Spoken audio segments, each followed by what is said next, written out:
Ee Bwana, tuko hapa leo tunakuinua.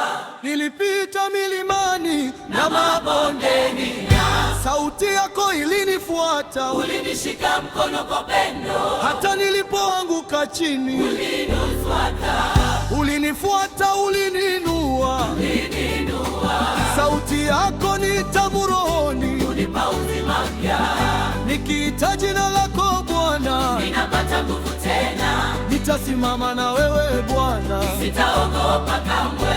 kwa mkono wako wa nguvu ninashinda leo. nitasimama na wewe Yesu, hata upepo ukivuma.